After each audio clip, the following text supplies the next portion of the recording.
Welcome to Monday, August 19, and I am doing the pipeline trail today. Yesterday I did the 3 lost waterfalls, and boy howdy, that was quite the trail. So much up and down, and oh my goodness, it was crazy. It was way more than I expected. So this trail, though, is supposed to be a lot more even and a lot less strenuous. There's only one waterfall at the end of the trail. A note on the weather, I think it's going to be the exact same pattern as we had yesterday, although I do have more clouds to start with, it seems like, and it's a bit more blustery. So hopefully that means clouds will come in earlier than yesterday. I looked at the weather report, and maybe I should just start walking. I looked at the weather report, and it was thunderstorms for the whole week for the town of Boquete. Not surprising, it's the rainy season, and this has been the pattern the whole time here, where it's bright and sunny in the morning, and then it gets cloudy, possibly rainy in the afternoon. And it did kind of sort of sprinkle yesterday. So 2 to 3 hours is what they say for this trail. I've got to lunch once again, and if I just end up sitting out here waiting for the clouds to come, maybe I'll do that. I am getting an earlier start. It's 9:41 right now, whereas yesterday I started and was on trail by about 11, somewhere in there.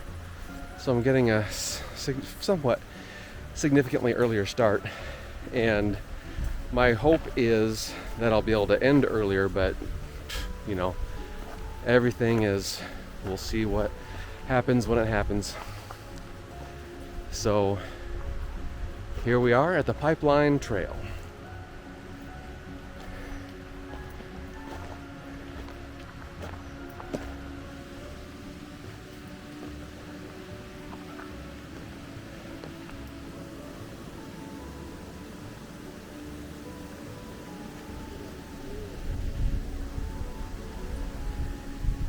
Hola, ¿cuánto cuesta? 5.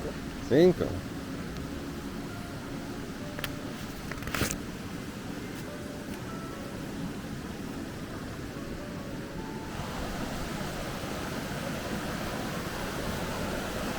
Well, it looks like I will have water, at least part of the way. I brought 3 water bottles with me today instead of just the one with my filter like I did yesterday.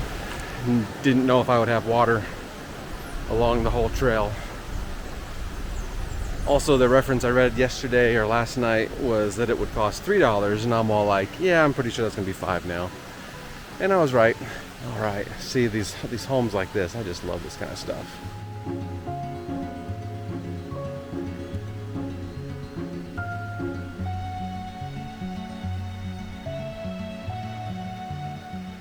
There's supposed to be a 1,000-year-old tree up here as well, and just a bunch of other good stuff.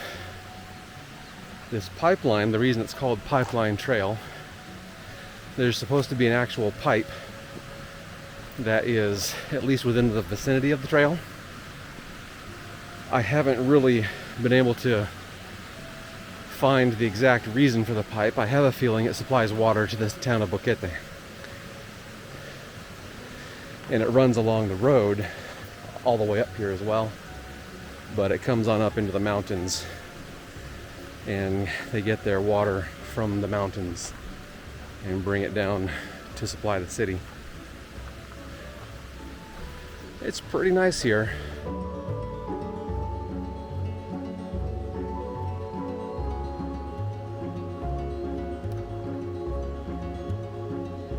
Compared to yesterday, this is almost a boring hike. It's very pleasant. It's been a constant uphill at a gentle grade. The pathway has been like this consistently, where it's just effectively gravel with a few larger rocks interspersed in between. And when it's bright and sunny like this, it's so cool to come across a giant tree that has some amazing detail. In this case, some moss, and I'm getting that thing right there. So I'll show you that picture now. And I'm going to get well, okay, right now I've only gotten horizontal. I'm gonna get some vertical. Probably get some of these other details. Try to focus in on those. Absolutely gorgeous. Love this kind of stuff. The reason I love this kind of stuff, it really is just about the magnificence of life and the diversity of life.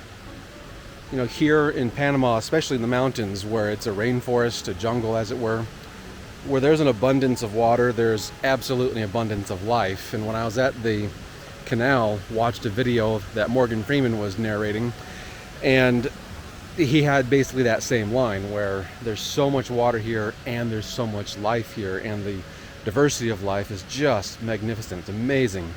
So you've got this big tree growing, and then with all this stuff that's clinging to the tree, it depends on the tree for its life. But it's not like it's a parasite. At least these items, I'm guessing, are not parasitical. I suppose they could be.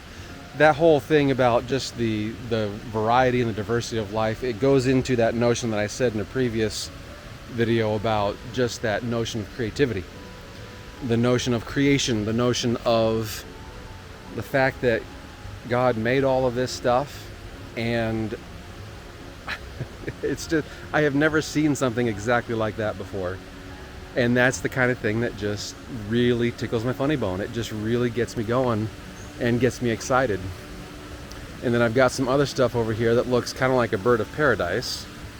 Not that I would shoot those specific ones, but there's just such a great variety here. Now, as far as wildlife too, at the other trail, the Lost Waterfalls trail, hardly saw any wildlife. But in reading about this one, this place, and on up the road a little further, there's a trail that's called something about the Quetzals. But that one's closed right now. At least that's what Google said. The signage is still up, but Google said it's temporarily closed. And there was some reports I was reading about some Quetzals being shown or being viewed here. And on my way up, I passed a guy that was a guide. He was guiding two other people, and he was talking about the place. And he had a big scope, so I know he's anticipating taking a look at some bird life too. So I am definitely going to be keeping my eyes peeled for some bird life. But for now, back to the details, back to the tree trunk, and just really enjoying the very intricate details, the very subtle nuances of all these different varieties of life that are on display here on the Pipeline Trail, in the jungle, here up in the mountains, just a little bit north of Boquete, Panama. Let's talk about some of these images that we have coming on here with this tree. First off, we can talk about exposure a little bit. Take a look at my histogram there and how that is really slammed up against the dark side of things. And this, of course, is my subject. But this histogram makes a lot of sense because it is a dark subject. And I've found a lot of times when I try and push a histogram, I'll even show this to you. Whoop, that's the wrong button, the wrong knob. I'll show this to you. Let's go ahead and add a little bit to this so that histogram evens, quote unquote, evens out a little bit. I'll grab that shot. Now this also has up here, there's a little leaf that's way blurred out. I pulled that out of the way for my quote keeper shots, but let's make this back darker once again. Was it 0.6, somewhere in there? If I forget what I go ahead and play it. Okay, that was 1.6, the one I just shot, and then yeah, 0.6. There we are. Not that I couldn't do anything with that 1.6 shot. I think I could still pull some things out that are going to give me the rich color that I want, but when I have that histogram slammed over to the side, it gives me that super richness that I'm looking for, and it allows those bright portions of that, whatever it is, in this case the little stems and little whatevers, it allows those to really come through a little more prominently because everything is so dark. And if I needed to, you know, I can always bump that exposure just a hair. I don't anticipate I'll have to bump it too much. Of course, pulling it down I would rather do. Let's also think about composition of these things, because when I have something like this going on, you know, I'm all caught up in that idea of, oh, it's so brand new to me and it's so beautiful and it's just gorgeous. But how do I translate that into a photograph? how do I make sure I can communicate that when you see the image without the backstory, when you see the subject, when you see the composition, it's important to have that composition, which I think it was Milton Glaser that said composition is the strongest way of seeing, but I might be confusing that with someone else, like a photographer. I'll put it up here on the both the Milton Glaser comment that I'm trying to remember, and of course, if I got it wrong, who said that initial comment. Probably Edward Weston or someone like that. But anyway, we got to work on that composition. We got to find a way to make these subjects look interesting and come across in an interesting fashion. And so that's where I boil it down to the design principles. I first start off with just the idea of lines and the motion that they create, the sense of structure that they create has to be something that gives a sense of stability or a sense of chaos or whatever it is that you're trying to convey.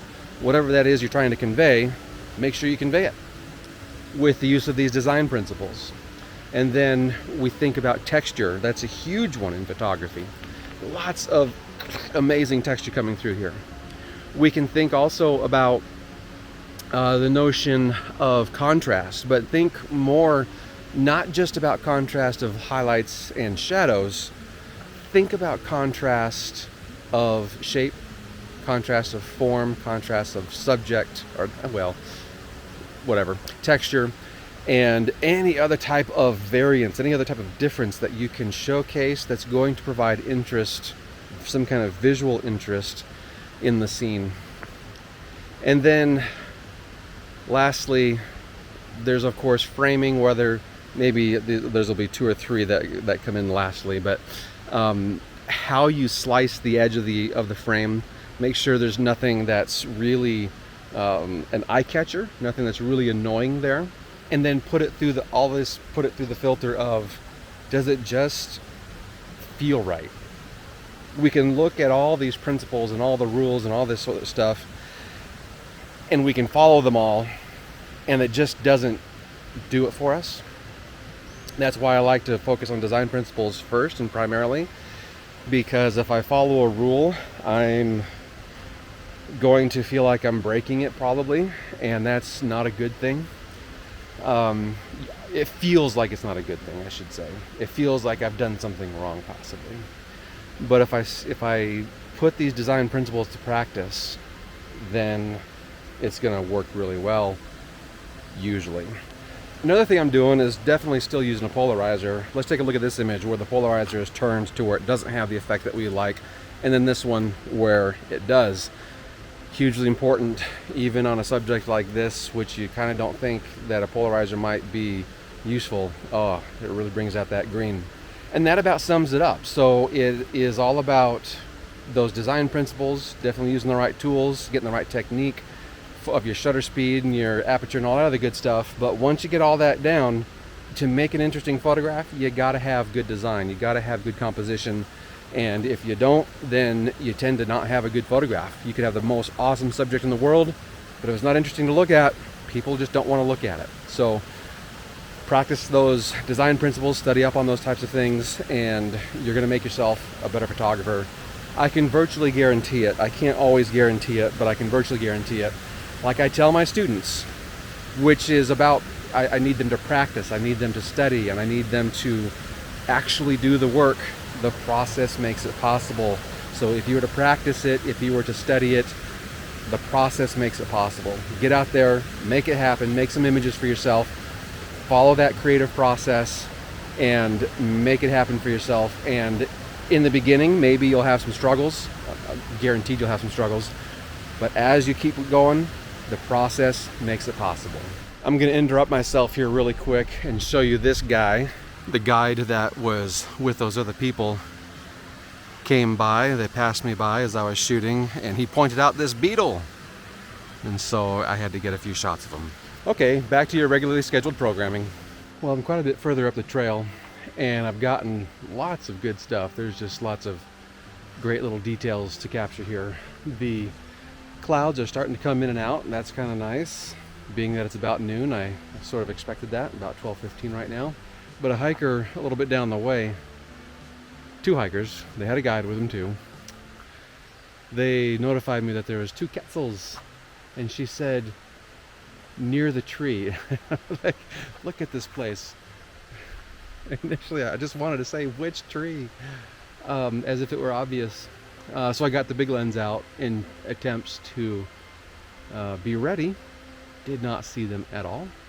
Should have paid $5 for the guy to point them out to me. But anyway, but there's these other plants. They look like some type of related to the agave plant, only in their form. I don't know exactly what they are, but they grow on the tops of larger limbs, and they're absolutely amazing. So here's a couple of pictures of those. And just going to continue on up. I keep hearing the creek.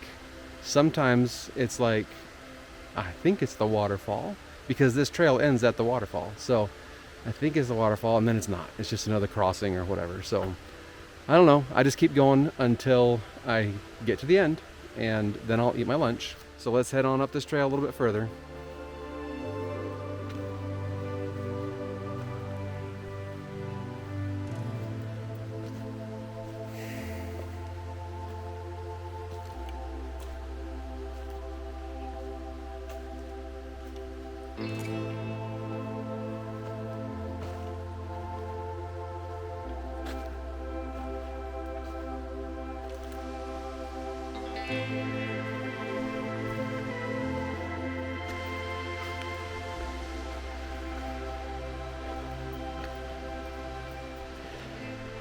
Check this out. Found the 1,000-year-old tree.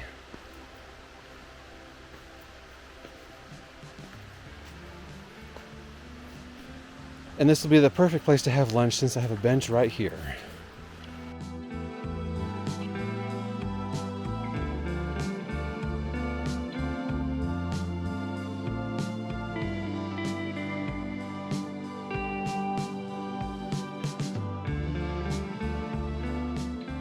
And my watch says I've walked almost 5 miles, and I still have yet to get to the waterfall. I really did not think it would take this long to get there. The things that I've been reading says it takes 2 or 3 hours to do the whole thing. I was like, if it's 5 miles, how can it be 2 or 3 hours to do the whole thing? But that's okay. I am prepared for doing the whole day. Also, I started my watch about a quarter of a mile to a half a mile up the trail anyway, so I am at about the 5 mile mark, according to my watch. I'm gonna stop it once I get to the waterfall and start it again so I can get another reading from the waterfall all the way back to the road, because yeah, this is definitely a lot longer, but thankfully it's a decent trail, very easy trail. But now it is lunchtime, and just like yesterday I have a hot dog. That's probably a little bit too much mustard. And I also brought a hot dog bun with peanut butter, and I have some jam to put in it. But for now, bon appetit, and we'll get back on the trail as soon as we're done here. There's got to be something going on with the GPS signal, because I have not moved except just walking around this little area, and it's already at 5.3 on the distance. So I started here at 4.7, now it's 5.3, and all I've done is walk within about a 20-foot radius. And I did not walk that much in a 20-foot radius. So I'm gonna guess that the canopy is so thick that the watch cannot get a very good signal, and so it probably has me hopping all over the place, is what it thinks is me hopping all over the place. So proof will be in the pudding when I get back and I can load this in to my phone and or on my computer, and I can take a look at the track and see exactly how much of a zigzag did it put me on, because that's the only explanation I can come up with.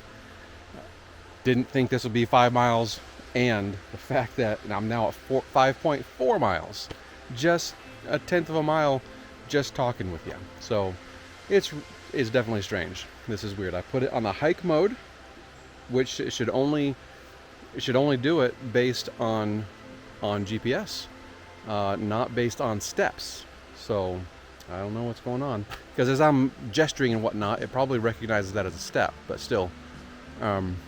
Anyway, I just saw someone return that had gone up just before me, and so I suspect I'm really close to the waterfall. So next stop, the waterfall, unless I find something awesome to shoot in between. I must be getting closer. This is the second time I have crossed the stream, and the terrain has gotten considerably more rough.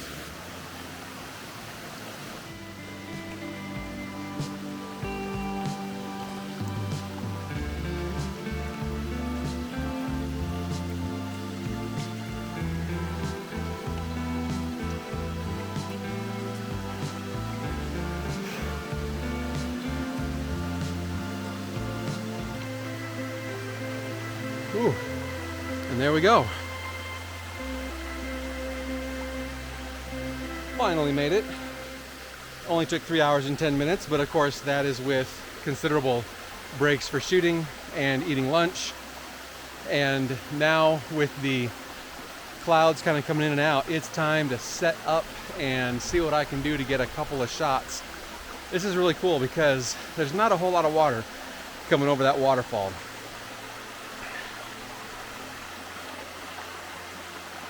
But there is quite a bit of water in total because there's quite a few different streams and rivulets and other waterfalls that are in this area. So time to get to shooting. I will probably go ahead and get my feet wet as I've crossed the stream. I've tried to keep my feet a little bit dry. I prefer that they stay dry if possible, but you know, now it's time to get wet and time to get some pictures done. So who knows how long I will be here. But I'll certainly show them to you as we wrap this up. This is looking really good. I'm really glad I came up here.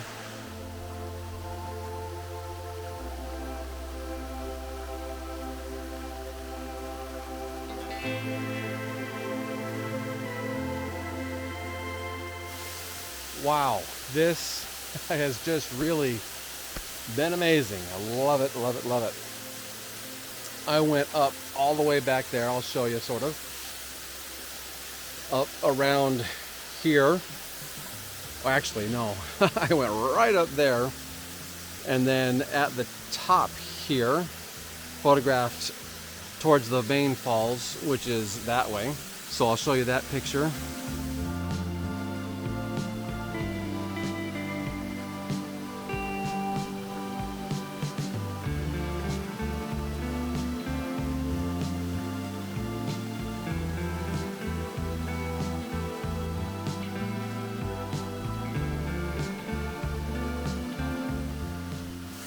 And then went on up and around. You can see where the water is falling there as well. It was raining on me.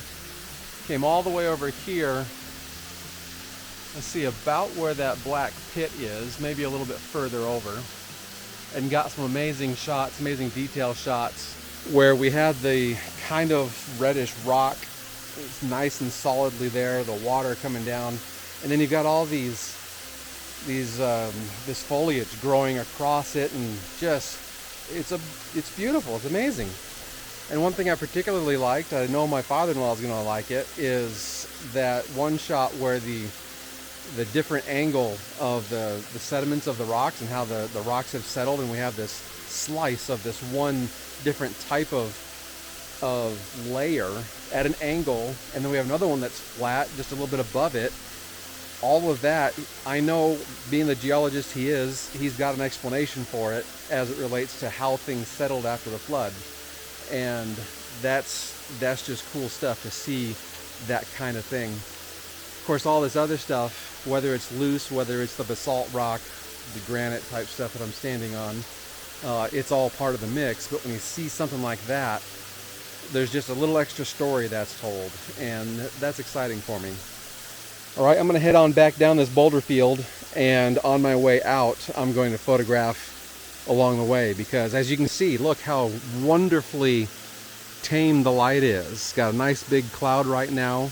This is when it really comes together and when it really sings. That's just awesome. So more shooting, more hiking. My watch said I had gone 8 miles. I know that's absolutely not true. So I'm going to reset it from here and see what it says on the way out. I should get a good initial GPS signal, at least from here. Let's take a look at this shot really quick. It's this single stem, just about plant. I don't even know what it is. Basically, it's coming straight out of a rock. That's amazing. As I was walking in, I saw that light was terrible. I was like, okay, I got to get this on the way out if the light's better. And I've got two shots here. The first one I'm going to show you. I'm going to take a guess here because I haven't obviously taken a look at it out in the field. I'll confirm with a little thing on the screen here whether or not I'm right. But this first one I'm not going to be as satisfied with. And I like the framing, everything is cool and all that. Everything's fine. It's just I don't have enough depth of field to get this thing isolated enough, and it's still too busy with its background. And so I then backed up a little bit, added about 20 to 25 millimeters on my lens, and now I've got that depth of field that I want. And I'm able to isolate that object, that subject, yet still give you a sense of its surroundings, the environment in which it's in. And that's the kind of thing that I'm looking for when I'm trying to tell the story of what it is that I'm interested in. I want to make sure that you know as a viewer what I'm interested in, and it's my job to enhance that, to magnify that whole idea. Just thought I would share that. It's number one, the plant is just awesome with how it's growing. It's a miracle of life. But then of course, okay, I'm impressed with it, who cares? I need to show in an image, I need to give you an image that matches that impression. And that's the way that those are the types of things that you can do as well in your photography as you're looking at a subject and you're just wondering why didn't it work. Well, something with the composition, something about how it's set up, something about how it's photographed probably doesn't match what you had painted for it in your mind as you were photographing it, and you got to figure out a way to get that coming through so that you can share what it is about that subject that you were just so happy about and so impressed with. I'm at the end of the trail, and this has been such a magnificent hike and loads of pictures, loads of fun. 2.75 miles by the time I get to the end of the trail. So you double that, and that's what it is total, obviously. So for some reason my watch was going haywire on the way up there. Don't know what was going on with that, but that's fine. And a lady just stopped me because they have a checkout procedure, and I didn't see anyone there, so I just kept on going. So she wanted to make sure to check me out, so they know that, you know, everyone is out and no one is up there. But she said I'll have to wait about 15 minutes for a bus, and that's fine. I can do that. Looks like there's a little bus hut over here that I will go to. Oh, looks like someone else is in there, so I'll finish out here before I go sit in the bus hut where it's nice and shaded. Anyway, yeah, let's take a look at some of those last images that I did, and just sublime. Just really loved this hike. Tomorrow I'm looking to go to Volcan Baru, and that's a national park, and I really don't know what to expect except it's a volcano and it's a national park. And so thank you so much for watching. Thank you so much for sticking along. If you have made it this far, trail blazed by Mom and my wife, and you joined them as well. So thank you so much. Hit that like, hit that subscribe, and I would love to see you in the next video. Bye.